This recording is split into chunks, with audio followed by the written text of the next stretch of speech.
निफ्रा भन्दा 4 गुणा ठुलो आइपिओ निष्कासन तथा बिक्री खुल्ला हुने पक्का भएको छ।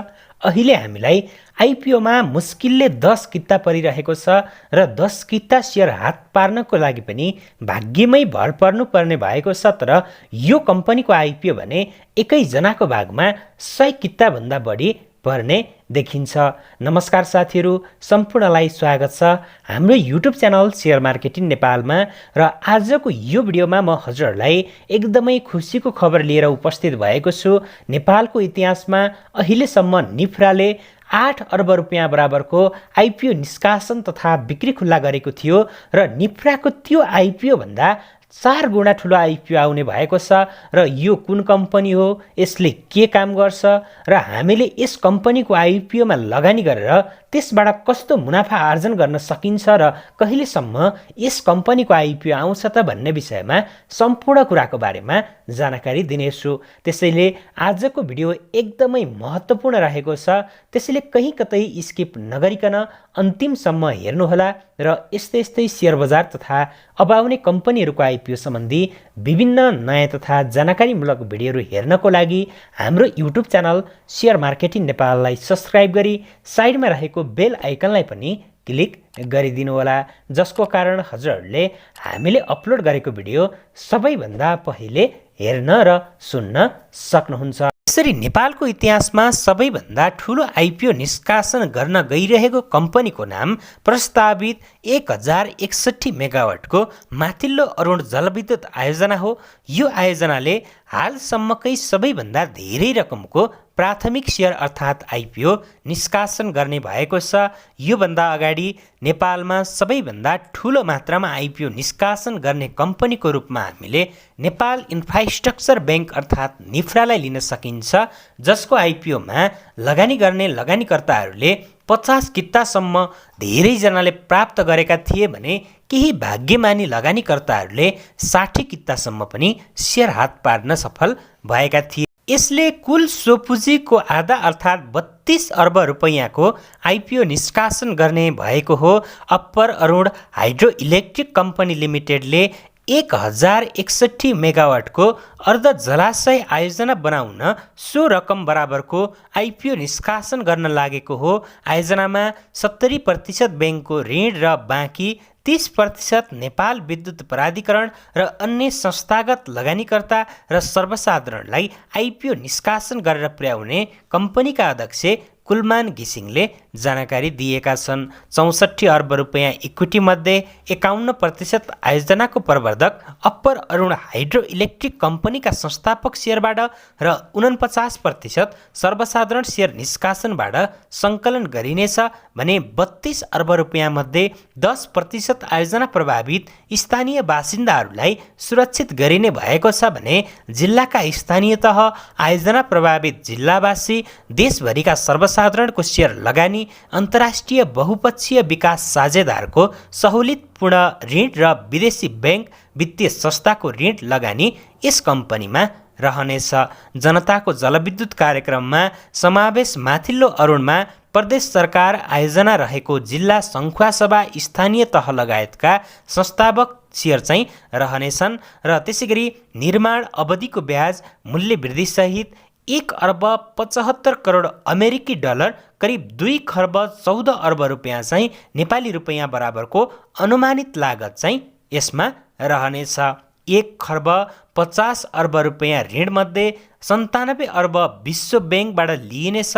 युरोपेली लगानी ब्याङ्क जस्ता बहुपक्षीय अन्तर्राष्ट्रिय विकास साझेदारबाट सहुलियतपूर्ण ऋण र 53 अर्ब स्वदेशी ब्याङ्क तथा वित्तीय संस्थाबाट जुटाएर वित्तीय व्यवस्थापन यस कम्पनीमा गरिनेछ। आयोजनालाई मिश्रित लगानी अर्थात् लेन्डेड फाइनेन्सिङको नमुना परियोजनाको रूपमा अगाडि बढाइने पनि भएको छ।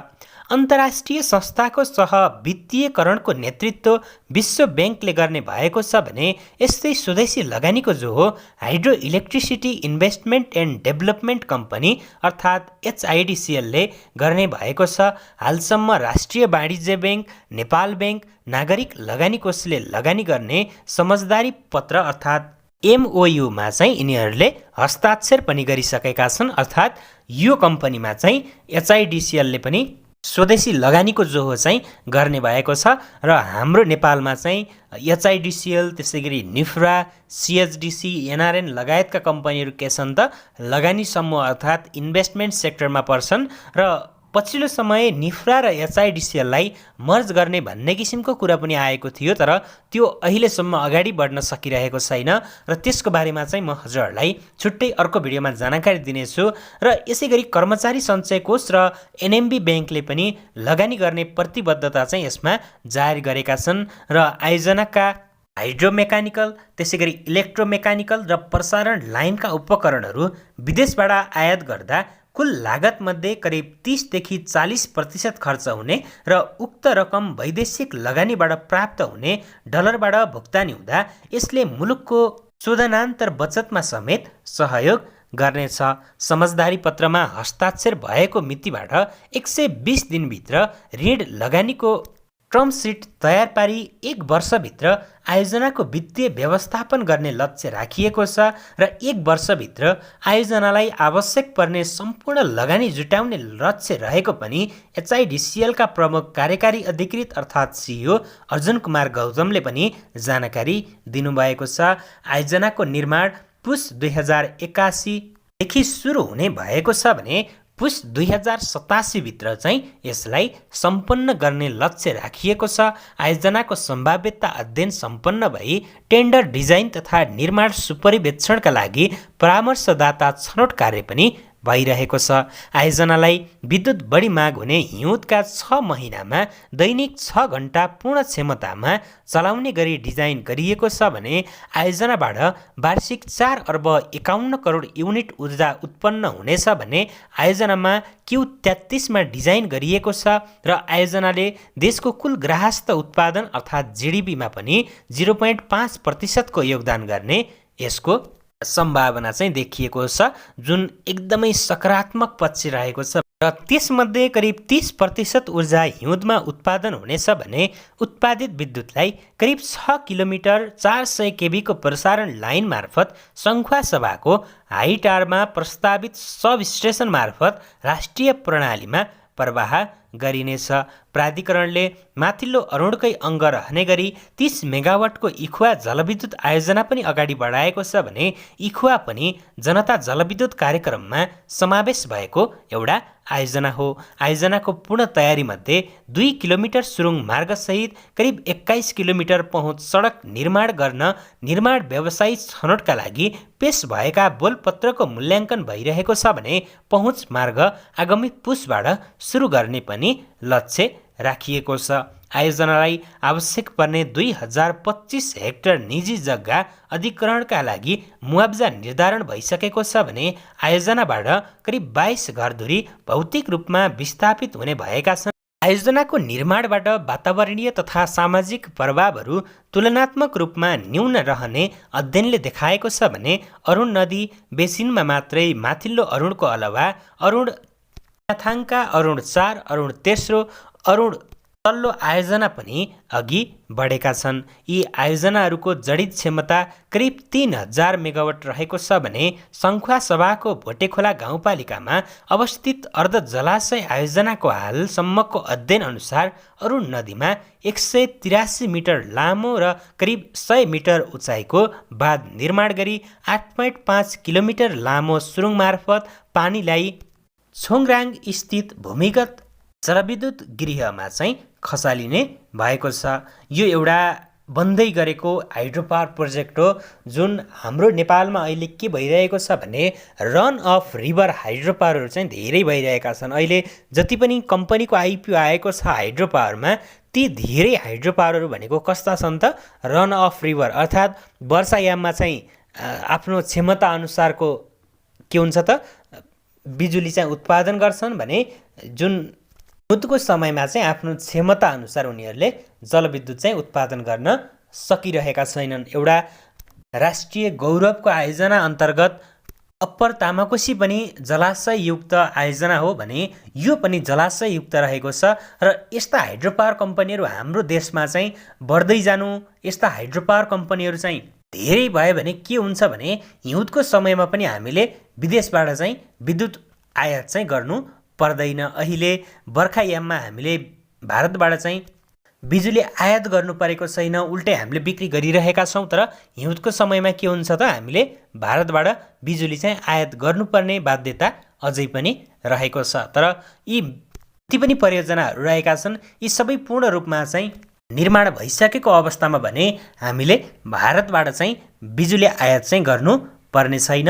र साथीहरू, यसले चाहिँ नेपालको इतिहासमै सबैभन्दा ठुलो आइपिओ चाहिँ निष्कासन गर्ने भएको छ। अब धेरैजना साथीहरूको प्रश्न के रहने गर्छ भने अब यसको आइपिओ चाहिँ कहिलेसम्म आउला त भन्ने पनि हुनसक्छ कुरा।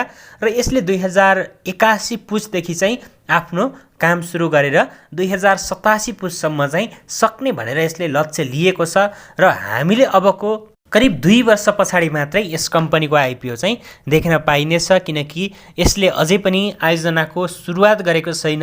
आयोजनाको सुरुवात गर्छ होइन, वैदेशिक ऋण पनि लिने जानकारी गराएको छ। र हाइड्रो पावर कम्पनीमा के हुन्छ भने निर्माण गर्दै गर्दा आइपिओ के हुन्छ त जारी गर्न पाउने व्यवस्था रहेको हुन्छ। त्यसै अनुसार हामीले यसको आइपिओलाई 2087 सम्म पनि कुर्नु पर्दैन, 81-82 सम्म चाहिँ हामीले यस कम्पनीको आइपिओ चाहिँ देख्न पाइनेछ। जब यसको चाहिँ आयोजनाको काम तीव्र रूपमा अगाडि बढ्छ, त्यसपछि चाहिँ पक्कै पनि यो कम्पनीले आइपिओ चाहिँ निष्कासन तथा बिक्री खुल्ला गर्नेछ। र हामीले अप्पर तामाकोसीलाई नै हेऱ्यौँ भने त्यो पनि राष्ट्रिय गौरवको आयोजना हो, र त्यसले पनि विद्युत उत्पादन गर्नुभन्दा अगाडि नै आइपिओ बिक्री गरेको थियो। त्यसकारणले गर्दा यसलाई पनि ठुलो मात्रामा पुँजीको आवश्यकता हुने गर्दछ। र त्यसकारणले गर्दा हामीले यस कम्पनीको आइपिओलाई चाहिँ धेरै पछिसम्म कुर्नुपर्ने छैन। र अबको करिब 1-2 वर्ष पछाडि होइन, 2081 पुस पछाडि चाहिँ यसको काम तीव्र रूपमा अगाडि बढेको खण्डमा हामीले 81-82 सालमा नै यसको आइपिओ चाहिँ देख्न पाइनेछ। र जहाँसम्म लाग्छ यस कम्पनीको आइपिओ चाहिँ नेपालमा सर्वाधिक ठुलो आइपिओ हुनेछ, किनकि विद्युत प्राधिकरणले पनि 31 अर्बको आइपिओ जारी गर्ने होइन, त्यसले सरकारलाई दिन्छ होइन। हामी जनरल पब्लिकको लागि त त्यसको पनि एकदमै न्यून मात्रामा आउँछ के। त्यसकारणले गर्दा पनि हामीले त्यसको आइपिओ पनि त्यति धेरै ठुलो मात्रा चाहिँ हामीले आश गरेर बस्न सकिने अवस्था छैन। तर यसको भने ठुलो मात्रामा आउँदैछ, किनकि कम्पनीको पुँजी पनि एकदमै धेरै रहेको छ। र जुन एउटा यसमा संस्थापक लगानीकर्ताहरूको हिस्सा चाहिँ कति हुनेछ त, 51% हुनेछ भने सर्वसाधारणको चाहिँ 49% हुनेछ। हामीले अन्य कम्पनीहरूमा हेऱ्यो भने कतिपय कम्पनीहरूमा जनरल पब्लिक अर्थात् सर्वसाधारणको हिस्सा चाहिँ कति हुने गर्दछ त, 10%, 20%, 30%सम्म हुन्छ। त्योभन्दा धेरै चाहिँ कमैको हुन्छ। तर यसमा भने 49% चाहिँ सर्वसाधारणको हिस्सा रहने भएको हुनाले यसले ठुलो मात्रामा आइपिओ निष्कासन गर्नेछ। र यो कम्पनीको आइपिओमा अहिले हामीले सरदरमा हेर्ने हो भने एभरेजमा पनि अहिले आइपिओमा करिब 17-18 लाखसम्म आवेदन परेको छ। र बुलिस बजारमा चाहिँ करिब 25 लाखसम्मले आवेदन दिएका थिए भने अब हामीले यस कम्पनीको आइपिओमा करिब 30 लाखले आवेदन दिए भने पनि हामीलाई चाहिँ यसको आइपिओ कति पर्नेछ त, करिब 100 किताको हाराहारीमा चाहिँ पर्नेछ।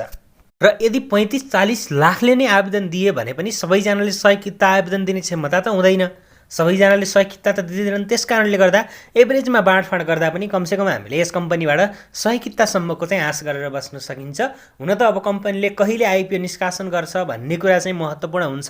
र यसले चाहिँ जहाँसम्म लाग्छ सुरुमा नै आइपिओ निष्कासन गर्ला, किनकि पुँजीको एकदमै खाँचो पर्नेछ। त्यस कारणले गर्दा आयोजनाको निर्माण सुरु भइसकेपछि सुरुवाती चरणमा नै हामीले यसको आइपिओ चाहिँ देख्न पाइनेछ।